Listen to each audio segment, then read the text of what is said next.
ఇండస్ట్రీలో చాలా మంది హీరోలకి సూపర్ హిట్లు ఇచ్చారు.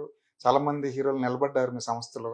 ఆశిష్ విషయానికి వస్తే ప్లానింగ్‌లో ఎక్కడైనా తేడా వస్తుంది? అంటే ఆశీష్‌ది మేము 'రౌడీ బాయ్స్' స్టార్ట్ చేయగానే కోవిడ్ వచ్చింది. హ్మ్. 'రౌడీ బాయ్స్' నా కరెక్ట్ ప్లానింగ్‌లో ఉండే. హ్మ్.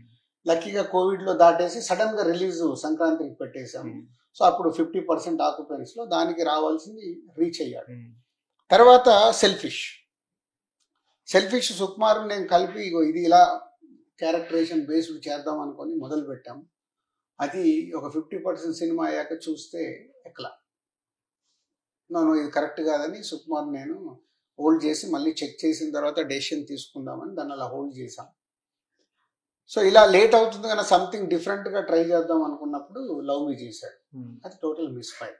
సో నేను ఆపాను. నో సో ఒక కథ మీద జడ్జిమెంట్ ఉండి అన్ని ఒక సినిమాని ప్రాపర్గా మన బ్యానర్కి వెళ్ళి ఇన్ని సినిమాలు వస్తే 70% సక్సెస్ఫుల్ ఉన్న బ్యానర్కి వెళ్ళి హీరోగా నువ్వు ఒక యాక్టర్గా ఆడియన్స్ ఏం కోరుకుంటున్నారో చెక్ చేసుకుని చేద్దామని ఆపి లాస్ట్ 6 months నుంచి ఇప్పుడు 2 స్క్రిప్ట్స్ లాక్ అయినాయి. శతమానం భవతి లేదు ఇక శతమానం భవతి నీకు అప్రూవల్ చేయాలి. సో ముందు దేతడి అని ఒక హైదరాబాదులో బ్యాండ్ కొట్టుకునే కుర్రాడి కథ. ఒక కొత్త అబ్బాయి సమర్ దానికి మొత్తం క్రియేటివ్ హెడ్.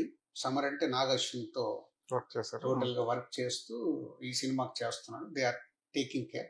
ఆల్మోస్ట్ 70% అయిపోయింది. షూట్ అయిపోయింది. నో ప్రీ ప్రొడక్షన్ చేపిస్తున్నాను. సో ఇప్పుడు ఏఐ కూడా ఉంది కాబట్టి టోటల్గా ప్రీ ప్రొడక్షన్ కంప్లీట్ చేస్తున్నాను. అది కాకుండా ఇంకొక స్క్రిప్ట్ కూడా ఫైనల్ అయింది. అది ఒక 1 week 10 daysలో వాళ్ళే అనౌన్స్ చేస్తారు. అది ఇంకొక ప్రొడక్షన్ అవుట్ చేస్తుంది.